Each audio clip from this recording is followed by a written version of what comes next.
Good morning twelfth class student. तो बेटा इस टॉपिक के बाद मैं जो टॉपिक ले रहा हूँ that is self induction and mutual induction. तो दोनों क्वेश्चन को मैं साथ साथ लेके चल रहा हूँ। सेल्फ से क्लियर हो रहा है कि एक ही कायल की बात हो रही होगी, म्यूचुअल का मतलब हो गया दो कायल की बात हो होगी। तो अगर हम क्या कर दें किसी, देखो की पॉइंट क्या है, की पॉइंट है मैग्नेटिक फ्लक्स चेंज करना, और जब मैग्नेटिक फ्लक्स चेंज होगा तो ईएमएफ प्रोड्यूस हो जाएगी। अब क्वेश्चन ये है कि मैग्नेटिक फ्लक्स किसका चेंज करना, जिसमें ईएमएफ प्रोड्यूस करना चाहते हैं उसी कॉइल का मैग्नेटिक फ्लक्स चेंज करें तो सेल्फ इंडक्शन हो जाएगा। तो ये क्या बन जाएगा, ये बन जाएगा phenomena of producing EMF in a coil by changing it's magnetic flux, है ना। तो बिल्कुल साफ साफ क्लियर हो रहा है कि जिस कॉइल का मैग्नेटिक फ्लक्स चेंज किया उसी में ही ईएमएफ प्रोड्यूस हुआ, तो हम बोलेंगे सेल्फ इंडक्शन। इसमें क्या है कि नेबरिंग कॉइल का मैग्नेटिक फ्लक्स चेंज करना और दूसरी कॉइल में ईएमएफ प्रोड्यूस करना। तो इसकी क्या बनेगी definition, phenomena of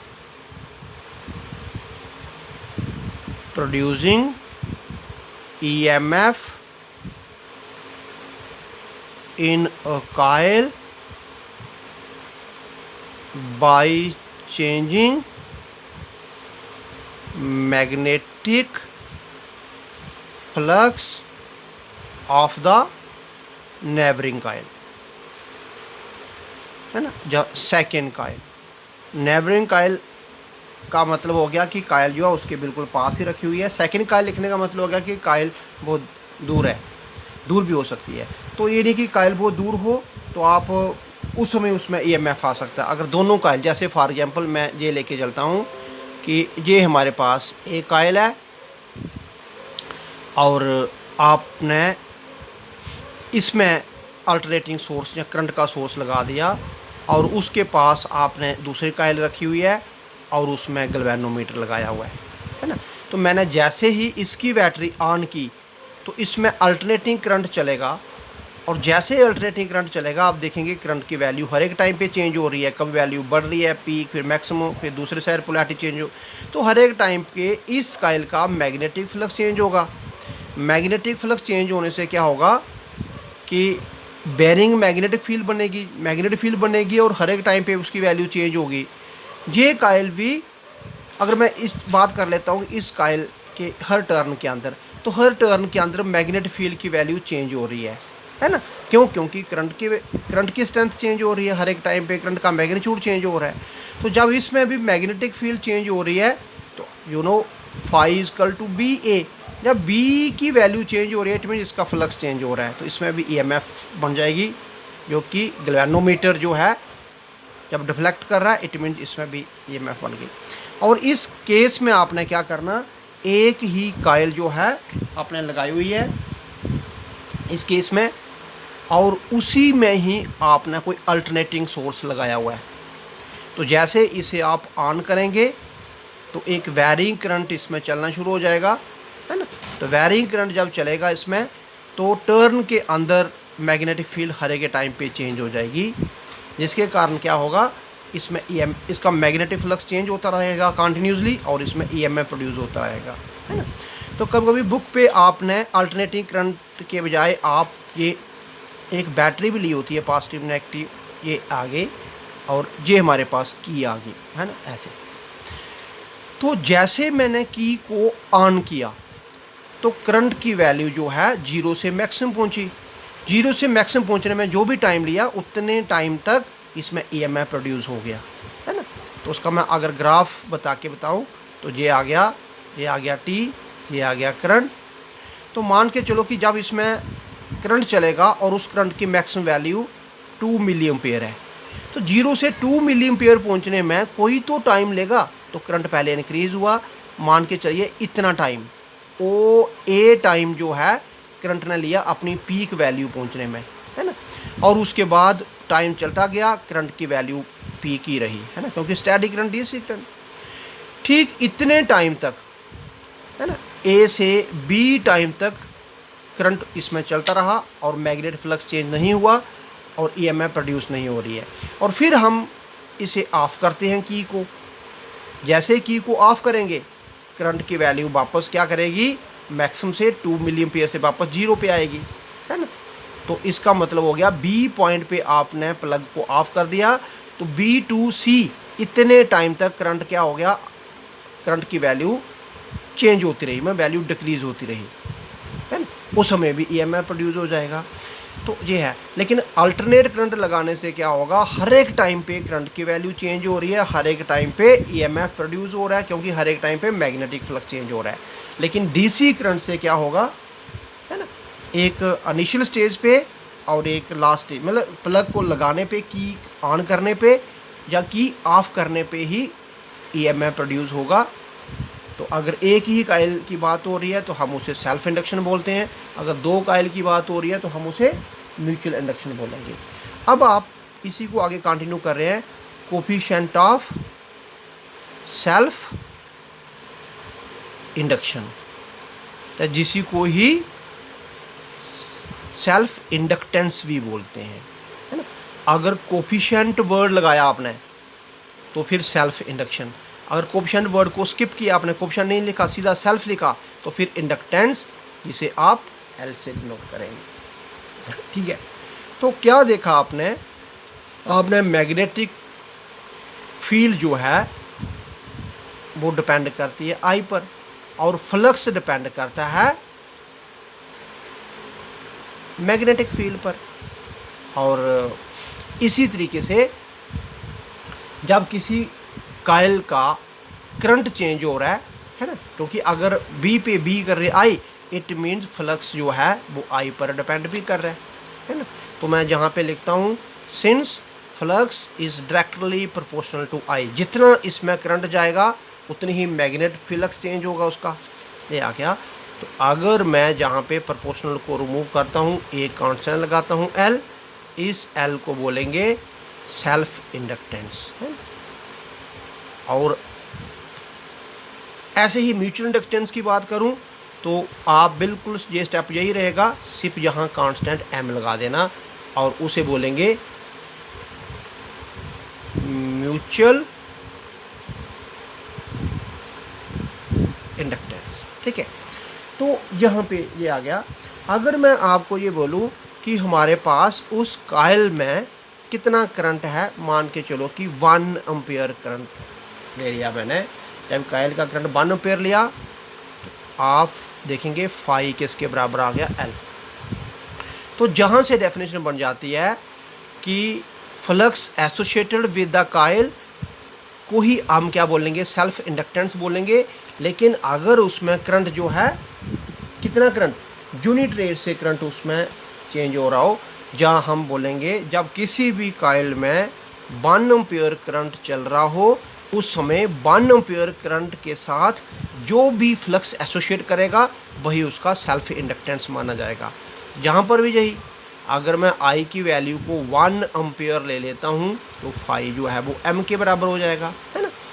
it means self inductance या mutual inductance of a Kyle, सिर्फ फ़र्क कितना है, सेल्फ इंडक्टेंस की बात हो रही है, सिंगल काइल की बात हो रही है, म्यूचुअल इंडक्टेंस की बात हो रही है, 2 काइल की बात हो रही है। तो self inductance of a coil is said to be क्या, self inductance of the coil is numerical equal to the magnetic flux linked with the coil, magnetic flux associated with the coil. कब, when current कितना, 1 ampere current flows through the coil, है ना। एक हम इसी तरीके से ईएमएफ के तरीके से डेफिनेशन भी दे देंगे। आपने अभी पढ़ा मैग्नीट्यूड ईएमएफ किसके बराबर हो गया, D phi by D T. अगर मैं फाई की वैल्यू यहाँ पे फाई जो है वो एल आई पुट कर देता हूँ, है ना, तो एल को कांस्टेंट है तो उसे बाहर ले लिया, ये आ गया डी आई टी। अगर मैं D I D T, 1 I means ampere, T means second, किसी काइल में करंट किस के अकॉर्डिंग चेंज हो रहा है, हर सेकंड में 1 एम्पियर करंट में चेंज आ रहा है ना। Rate of change of current कितना, 1 एम्पियर पर सेकेंड। तब ये हमारे पास EMF किसके बराबर हो जाएगा, ये आ जाएगा L, क्योंकि ये तो आपने मान लिया है। तो जहाँ से सेकेंड डेफिनेशन आ गई कि सेल्फ इंडक्टेंस किसी कायल का, है ना, numerical equal to EMF produced in the coil. कब? When current is changing in the coil at the rate of unity.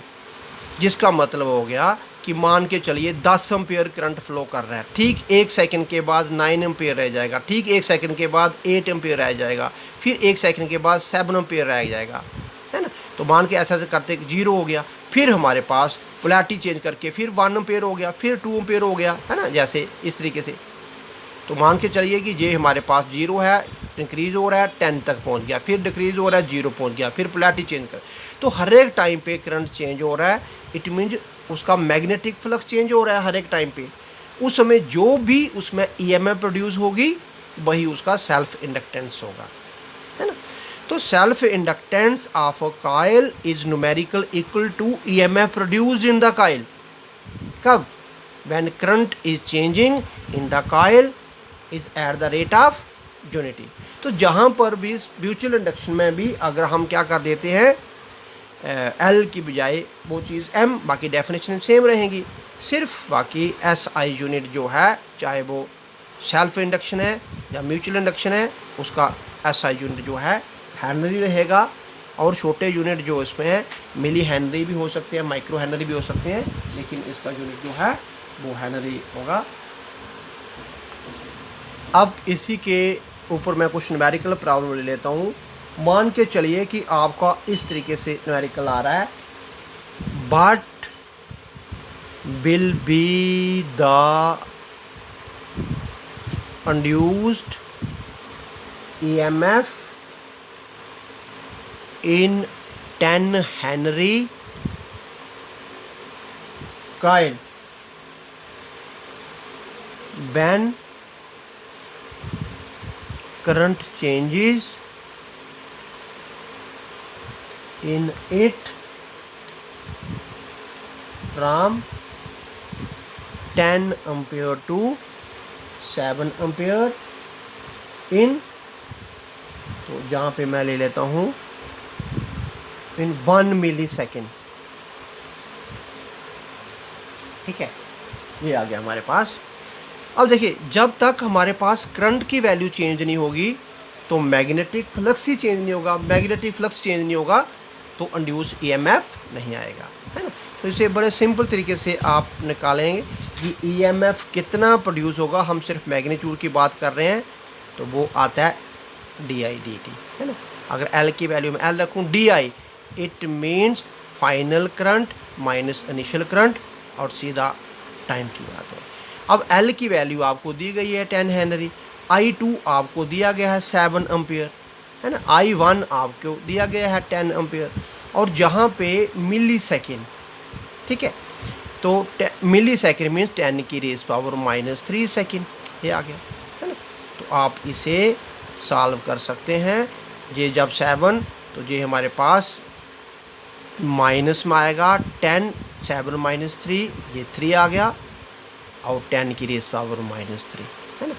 तो ये आ गया -3, 10 की रेज़ पावर -3 ऊपर चला जाएगा तो ये 10 पॉजिटिव हो जाएगा, और ऑलरेडी 10 है, इट मीन 10 की रेज़ पावर 4 वोल्ट, ये आ गया। ठीक है, तो ये मैग्नीट्यूड अगर हमें यहाँ पे नहीं लगाना, अगर सपोज कि मैं जहाँ पे माइनस का साइन भी रखा होता तो फिर आपके पास माइनस और माइनस ये प्लस का साइन आ जाना है।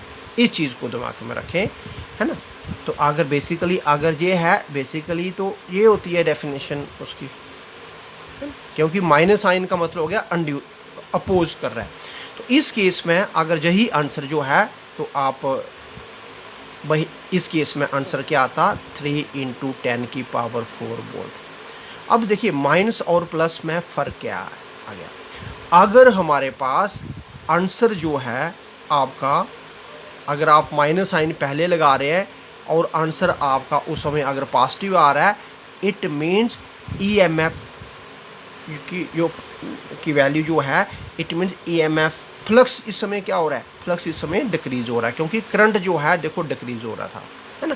तो जब भी करंट डिक्रीज होगा तो EMF की वैल्यू जो है वो, अगर आपने ये फार्मूला लगाया हुआ है माइनस, तो वो पॉजिटिव आएगी, अगर आपने माइनस नहीं मैग्नीट्यूड में रखा उसे, तो वो आपकी नेगेटिव आएगी। इस चीज़ को आप दिमाग में रख के चलें, ठीक है।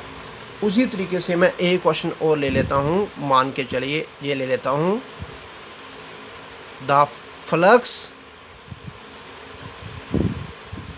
एसोसिएटेड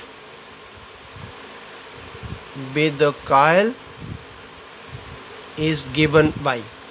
तो ये एक कॉइल का फ्लक्स है ना, this is 2t² plus 2t minus 10, ये फ्लक्स एक कॉइल का दिया गया है, right. Find the EMF produced in the coil at t equal to 2 second. अगर इस तरीके का क्वेश्चन कोई आएगा तो देखिए, अब आपने ये पढ़ा हुआ है EMF magnitude of the EMF is equal to rate of change of flux. तो मैंने ये बोला, अगर ये मैग्नीट्यूड नहीं डालना तो इधर माइनस का साइन डालना, rate of change of flux, it means d/dt, और फाई की वैल्यू आप पुट कर दें इधर, ये आ गया। जब मैं उसको डिफ्रेंशिएट करूँगा तो ये बन जाएगा 4t, और ये आ जाएगा 2, और इसकी वैल्यू तो 0 हो जाएगी, है ना। तो EMF कितना आ गया आपके पास, 4t प्लस 2 वोल्ट, ये आ गया, है ना। आपको एट t = 2 सेकेंड की बात की गई है, तो ये हमारे पास 4 × 2 + 2, तो इट मीन्स 10 वोल्ट हमारे पास आ गया। एक क्वेश्चन और ले लेते हैं, क्या है, find magnetic flux linked with the magnetic flux linked with a rectangular coil of dimensions 6 centimeter into 8 centimeter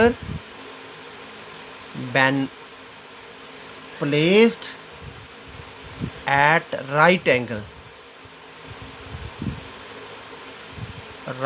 angle to the magnetic field